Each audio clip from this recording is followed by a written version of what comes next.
पेशकर हजरत हाफिज कारी मोहम्मद एजाज आलम साहब से आप लोगों ने बहुत ही उम्दा खिताब समाअत किया। शोहरा इस्लाम हजरत मौलाना इरफान रज़ा निकाली साहब से, साथ ही साथ हाफिज कारी मोहम्मद बरकत अली रज़वी से आप लोगों ने नाते पाक के अशआर समाअत किए।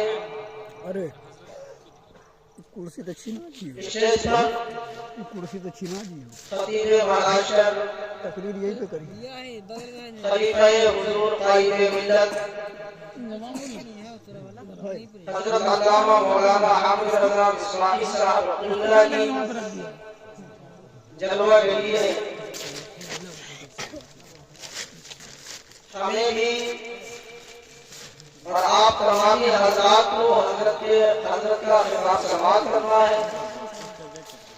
नारे तकबीर, नारे रिसालत, उलमाए अहले सुन्नत, नारे तकबीर। साथ ही साथ उस्ताद मोहतरम अलहाज मोहम्मद जाकिर हुसैन साहब रहमतुल्लाह की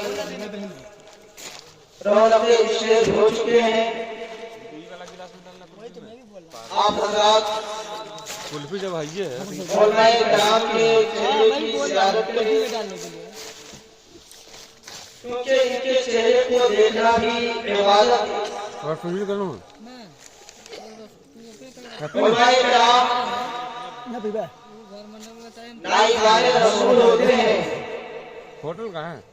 ये आका इरशाद फरमाते हैं, जिसने उलमा से मुसाफा किया गोया कि उसने मुझसे मुसाफा किया। बेशक सुभान अल्लाह। जिसने उलमा से मुलाकात की गोया कि मुझसे मुलाकात की। उलमाए किराम का अजीम काफिला है। आप लोग आए हैं इनके नूरानी चेहरे से, नूरानी चेहरे का दीदार करके अपने नामे आमाल में नेकियां लिखा है। हज़रात, आज की ये महफिल आली जनाब रहीमुद्दीन भाई ने अपने साहबजादे मोहम्मद शेर अली के शादी खाना आबादी के मौके से इस मजलिस को सजाया है। दुआ करें कि अल्लाह रब्बुल इज्जत इस मजलिस पाक को कबूल और मकबूल फरमाए, इस शादी को शादी खाना आबादी बनाए। आइए अक़ीदत और मोहब्बत के साथ आक़ाए नामदार मदीने ताजदार दोनों आलम के मालिक व मुख्तार जनाब मोहम्मद रसूलुल्लाह सल्लल्लाहु तआला अलैहि वसल्लम की दरबार आलिया में दुरूद व सलाम का हदिया पेश करें। पढ़े आवाज़ बुलंद अल्लाहुम्मा सल्ली अला सय्यिदना शफीना हबीबना नबीना व मौलाना मुहम्मद बारिक व सल्लिम सल्लु अलैहि सलातु व सलाम अलैका या रसूलल्लाह सल्लल्लाहु तआला अलैहि वसल्लम। हज़रात, आप लोग खामोशी के साथ समाअत कर रहे हैं। काफी देर से मैं बैठा बैठा देख रहा हूँ कि नबी की नातें पढ़ी जा रही है, उलमाए किराम के बयानात हो रहे हैं, लेकिन आपकी जबान को जुबिश नहीं हो रही। ये महफिल पाक एक ऐसी जगह होती है कि इस मजलिस पाक के लिए आपने जो कदम उठाया है, उस कदम में भी आपको सवाब मिलेगा। आप जितनी देर इस मजलिस पाक में बैठे हैं, उसका भी आपको सवाब मिलेगा। उलमाए किराम के चेहरे की ज़ियारत कर रहे हैं, उसका भी आपको सवाब मिलेगा। आप उलमाए किराम के बयानात को समाअत कर रहे हैं, उसका भी आपको सवाब मिलेगा। आप नातों मुनक़बत के अशआर समाअत कर रहे हैं, उसका भी आपको सवाब मिलेगा। इस मजलिस पाक, ये महफिल पाक ऐसी होती है जो सरापा सवाब का ज़रिया है। आप यहाँ खाली दामन आए, लेकिन जब यहाँ से उठ कर जाए तो खाली दामन उठ कर न जाए,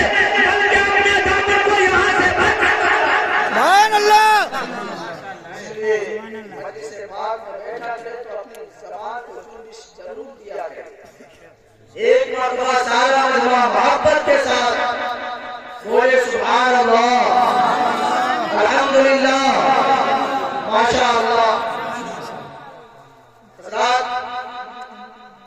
हदीस पाक में आता है मेरे नबी सल्लल्लाहु अलैहि वसल्लम इरशाद फरमाते हैं कि बरोज़े क़यामत उसकी दहशतों और उसके हिसाबों किताब से जब निजात पाने वाला वो होगा जो मुझ पर कसरत से दुरूद शरीफ पढ़ा करेगा। यानी जो दुनिया के अंदर कसरत के साथ दुरूद शरीफ का विर्द करेगा तो बरोज़े क़यामत जब नफ्सी नफ्सी का आलम होगा, कोई किसी का पुरसाने हाल ना होगा, सब अपनी हालत से परेशान होंगे।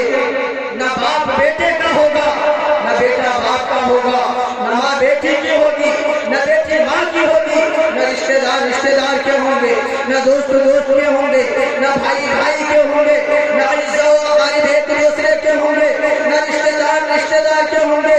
ऐसे आलम में जो शख्स हुजूर सल्लल्लाहु अलैहि वसल्लम पर कसरत के साथ दुरूद शरीफ का विर्द किया करेगा तो एक दुरूद शरीफ का फैजान होगा। या क़यामत के दिन क़यामत की दहशत और उसके हिसाब व किताब से ये दुरूद शरीफ उसको जल्दी निजात अता फरमाएगी। किसी शायर ने कहा है कि हर दर्द की दवा है सल्ले अला मोहम्मद। अगर आपको परेशानी हो दुरूद शरीफ का विर्द कर लिया करे, अल्लाह रब्बुल इज्जत आपकी परेशानी को दूर फरमा देगा। अगर आप बीमार हो दुरूद शरीफ का विर्द कर लिया करे, अल्लाह रब्बुल इज्जत आपकी बीमारी को खत्म फरमा देगा। आप गमगीन हो दुरूद शरीफ पढ़ लिया करे, आपके दिल को करार मिल जाएगा। आप बेकरार हो हुजूर सल्लल्लाहु अलैहि वसल्लम पर दुरूद शरीफ पढ़ लिया करे, आपके दिल को करार मिल जाएगा। आप बेचैन हो नबी पर दुरूद पाक पढ़ लिया करे, आपके दिल को चैन मिल जाया करेगा। मैं तो ये कहता हूँ कि शादी खाना आबादी के मौके से भी बजाय नाच और गाने के अगर इसी मजलिस पाक का इनेकाद कर लिया जाए, इस मौके पर भी अगर दुरूद शरीफ की मजलिस को सजा दी जाए, महफिल का इनेकाद कर लिया जाए तो दुरूद शरीफ की बरकत से उस शादी को अल्लाह रब्बुल इज्जत शादी खाना आबादी बना देगा और उस घर में भी रहमतों और बरकतों का नुज़ूल हो जाएगा। तो आप अपना ये इंतजार कर रहे कि जब भी ऐसे मौके आए तो आप खुशी का मौका हो या गमी का मौका हो, ऐसे मौके पर हम आशिक़ाने रसूल को चाहिए कि हम अपने नबी कौनैन अलैहिस्सलातु व तस्लीम पर दुरूद शरीफ पढ़ने की मजलिस का इनेकाद किया और दुरूद शरीफ की बरकतों और उसके फ्यूज़ों बरकत से हम सब खूब सरफराज। आज हुजरा के अंदर हजरत फरमा रहे थे कि अल्लाह रब्बुल इज्जत की कोई भी इबादत हो, हम लोग दुरूद शरीफ को बहुत आम समझते हैं, लेकिन हजरत फरमा रहे थे कि अल्लाह रब्बुल इज्जत की कोई भी इबादत ये बगैर तौफीक़े खुदाबंदी के हो ही नहीं सकती है। दुरूद शरीफ ही क्यों न हो, कोई भी इबादत हो, अल्लाह रब्बुल इज्जत जब चाहता है तो बंदा परवरदिगार आलम की इबादत,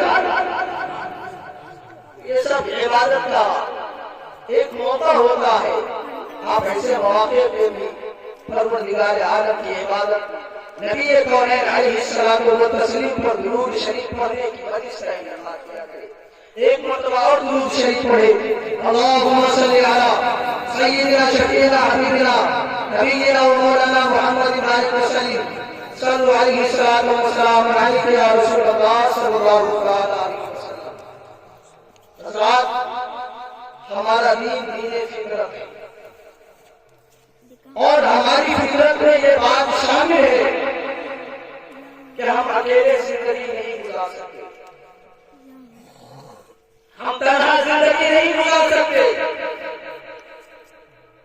और नहीं हमें से कोई शख्स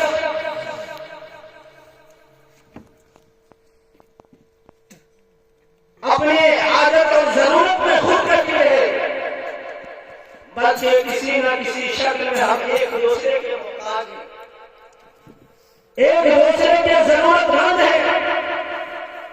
और ये मुमकिन भी नहीं है कि एक ही वक्त में कोई शख्स मकान भी बनाए, गल्ला भी पैदा करे, जूता भी बनाए, कपड़े की सिलाई भी करे। ये मुमकिन ही नहीं है कि एक ही वक्त में तमाम कामों काज को इंसान एक ही वक्त में कर ले। हत्ता कि फितरत का ये पहलू जन्नत में भी नुमाया तौर पर सामने आता है, जन्नत में भी नुमाया तौर पर हमारे सामने आता है। जबकि न वहाँ गल्ला पैदा करने की जरूरत थी, न मकान बनाने की जरूरत थी, न कपड़ा बनने की जरूरत थी, फिर भी हमारे जद्दे अमजद हजरत आदम आला नबीना अलैहिस्सलातु व तस्लीम को एक हमदम की जरूरत थी, एक हमनशीन की जरूरत थी, एक हमदलीस की जरूरत थी, जो बाइसे सुकून बने, जो कि जिसके पास बैठ सके, जिसको सुना सके, जिसे अपनी सुना सके, जिसकी सुन सके, बालफाज़े दिगर जो बाइसे राहत सुकून बने। इसीलिए कहा जाता है कि इंसान के अंदर खुशी और गमी के हसीन इम्तिजाज का नाम जिंदगी है, वरना जुनूदी का दूसरा नाम मौत है। इसी तरह जब इंसान खुश होता है तो इंसान का दिल ये चाहता है कि उसकी खुशी में कोई दूसरा शरीक होकर भी उसकी खुशी को दोबारा कर दे। इसी तरह अगर कोई इंसान गमज़दा होता है तो उसका दिल ये चाहता है कि कोई उसके रिश्तेदार आकर, उसके आइज़ा आकर, उसके करीबी दोस्त आकर उसके बोझ को हल्का कर दे। मेरे नबी कौनैन अलैहिस्सलातु व तस्लीम इरशाद फरमाते हैं, दुनिया भर के तमाम मुसलमान एक ही जिस्म के मुख्तलिफ आज़ा है, यानी जिस्म के एक हिस्सा पाँव है, एक हिस्सा हाथ है, एक हिस्सा सर है, एक हिस्सा छाती है, एक हिस्सा हाथ है। जिस तरह एक ही जिस्म के मुख्तलिफ अलग अलग आज़ा होते हैं, इस तरह दुनिया के तमाम मुसलमान आपस में एक दूसरे के लिए ऐसा ही है, एक दूसरे के लिए हिस्सा ही है। हाँ वो कहीं का रहने वाला हो, हाँ वो दूसरे गांव का रहने वाला हो, हाँ वो किसी समाज का रहने वाला हो, हाँ वो किसी मोहल्ले का रहने वाला हो। हमें तो नबी ने ये तालीम दिया है, लेकिन आज का मामला उल्टा है। हमारी हालत ये हो गई है कि खुशी का जब मौका आता है तो हम हसद की निगाह से देखते हैं, जलन की निगाह से देखते हैं। अगर किसी को कोई मनसब मिलता है तो हम उसको जलन की निगाह से देखते हैं, किसी को इज्जत मिलती है तो हम उसको जलन की निगाह से देखते हैं, किसी को वक़ार मिलता है तो उसे हम हसद की निगाह से देखते हैं, किसी को मर्तबा मिलता है तो उसे हम हसद की निगाह से देखते हैं। अगर कोई परेशान होता है तो हमें बड़ा नजर आता है, कोई जलील होता है, कोई बर्बाद होता है तो हम उस पर लानो तान करते हैं, हम उसका मजाक फरमाते हैं, हम उसका मजाक उड़ाते हैं। ये इस्लाम की तालीम नहीं है, बल्कि इस्लाम की तालीम ये है कि अगर कोई मुसलमान परेशान हो तो दूसरे मुसलमान को सुकून न मिलना चाहिए। अगर हमारा कोई भाई परेशान हो तो दूसरे भाई के दिल को करार न मिलना चाहिए। जब हमारी सोच ये पैदा होगी, जब हमारी समझ ये पैदा होगी तो अगरचे दुनिया हमारे ऊपर लाख जुल्म ज्यादती कर ले, लेकिन हम कभी तबाह और बर्बाद नहीं हो सकते। बल्कि दुनिया कितना भी जुल्म ज्यादती करेगा हम हमेशा कामयाब हो कामयाब होते। लेकिन आजाद मामला ये हो गया है कि अगर कोई आला किसी को खुशी मैसर होती है तो हम उसे हसद और जलन की निगाह से देखते हैं। कोई बर्बाद होता है तो हम उसका मजाक उड़ाते हैं। नबी ने तालीम ये दिया है कि दुनिया भर के तमाम मुसलमान एक ही जिस्म के मुख्तलिफ आज़ा है, यानी अगर कोई मुसलमान खुशहाल हो, किसी मुसलमान को खुशी महसूस हो तो दूसरे मुसलमान का हक ये है कि उसकी खुशी में शामिल होकर उसकी खुशी को दोबारा कर दे। अगर कोई मुसलमान बेपराह हो तो उसके गमगीन हालत में शामिल होकर उसके दिल को इत्मीनान तब हमारे आपस में एक दूसरे का रिश्ता मजबूत होगा। तब हमारा मोहल्ला, हमारा समाज, हमारी सोसाइटी, हमारा इस्लाम और हम मुसलमान बुलंदी की तरफ रवाना।